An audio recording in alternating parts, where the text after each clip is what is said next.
यदि हम straight of Hormuz या पूरे पर्शियन गल्फ क्षेत्र को देखें तो यह विश्व की एनर्जी सिक्योरिटी का एक अत्यंत महत्वपूर्ण क्षेत्र है।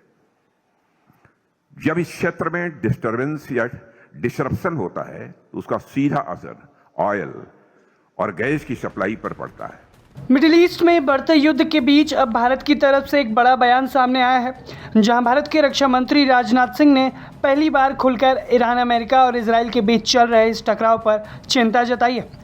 उन्होंने साफ कहा कि दुनिया एक बेहद खतरनाक दौर में प्रवेश कर चुकी है और सबसे चिंताजनक बात यह है कि जो हालात पहले असामान्य माने जाते थे, अब वो नया सामान्य यानी कि न्यू नॉर्मल बन चुके हैं। दरअसल कोलकाता में आयोजित समुद्री सम्मेलन सागर संकल्प को संबोधित करते हुए रक्षा मंत्री ने खासतौर पर स्ट्रेट ऑफ हॉर्मुज का जिक्र किया। ये वही इलाका है जिससे दुनिया के बड़े तेल मार्गों में गिना जाता है। उन्होंने कहा कि ये इलाका पूरी दुनिया की ऊर्जा सुरक्षा के लिए बेहद महत्वपूर्ण है। दुनिया के कुल तेल सप्लाई का बड़ा हिस्सा इसी समुद्री रास्ते से होकर गुजरता है। ऐसे में अगर यहाँ ज़रा सी भी बाधा आती है तो उसका असर पूरी दुनिया की अर्थव्यवस्था, व्यापार पर पड़ता है। आप खुद देखिए रक्षा मंत्री ने क्या कुछ कहा।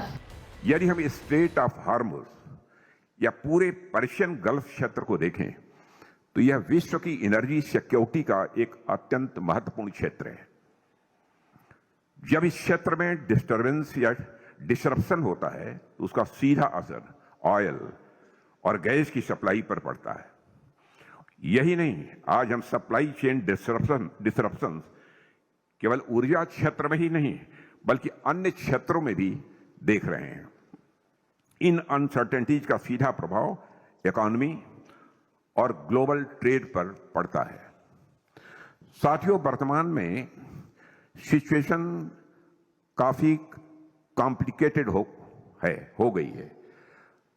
एवं ऐसा प्रतीत होता है कि आगे जाकर ये और डायनेमिक ही होती जाएगी। और आज जिस तरह अलग अलग देश लैंड पर, एयर में, सी में और अब तो स्पेस तक में एक दूसरे को टक्कर ले रहे हैं, वह वास्तव में यह हम सभी के लिए चिंता का विषय है। यह एक एबनॉर्मल सिचुएशन है, मैं ऐसा मानता हूं। What I consider as more worrying is the fact that this abnormalcy is becoming the new normal. हाल ही में ईरान द्वारा स्ट्रेट ऑफ हॉर्मुज को बंद करने की खबरों ने दुनिया को चिंता में डाल दिया था। हालांकि कुछ रिपोर्ट्स के मुताबिक इस अहम समुद्री मार्ग से अब केवल चीनी जहाज़ों को गुजरने की अनुमति ईरान की तरफ से दी गई है। अगर ये स्थिति लंबे समय तक बनी रहती है तो दुनिया की ऊर्जा सप्लाई चेन में बड़ा संकट देखने को मिल सकता है। इस दौरान रक्षा मंत्री ने इस मौके पर वैश्विक शक्ति संतुलन को भी लेकर बदलावों पर चर्चा की।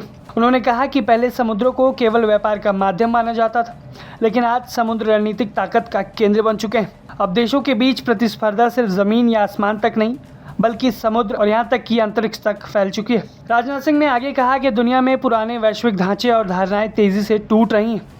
मिडिल ईस्ट में जो कुछ हो रहा है वो उसका ज्वलंत उदाहरण है। उन्होंने ये भी माना कि मौजूदा हालात असामान्य हैं, इसकी सटीक भविष्यवाणी करना बेहद मुश्किल है। इस बदलते हुए भू राजनीतिक माहौल के बीच रक्षा मंत्री ने भारत के लिए भी एक बड़ा संदेश दिया। उन्होंने बताया कि ऐसी अनिश्चित परिस्थितियों में सप्लाई चेन संकट से बचने का सबसे बड़ा रास्ता है आत्मनिर्भरता।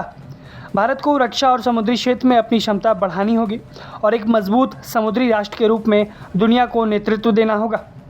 रक्षा मंत्री के इस बयान ने साफ संकेत दिया है कि मिडिल ईस्ट में बढ़ता युद्ध अब सिर्फ क्षेत्रीय संघर्ष नहीं बल्कि इसका असर वैश्विक अर्थव्यवस्था, ऊर्जा सुरक्षा और समुद्री शक्ति संतुलन पर भी पड़ रहा है। अब सवाल ये उठता है कि अगर स्ट्रेट ऑफ हॉर्मुज में तनाव और ज़्यादा बढ़ता है तो क्या दुनिया में एक और ऊर्जा संकट बढ़ जाएगा और क्या भारत इस बदलते वैश्विक समीकरण में एक निर्णायक भूमिका निभाने वाला है। आने वाले दिनों में ये सवाल सबसे बड़े होने वाले हैं। आप इस पूरी खबर पर अपनी राय हमें कमेंट बॉक्स में ज़रूर बताएं। ब्यूरो रिपोर्ट, भारत तक।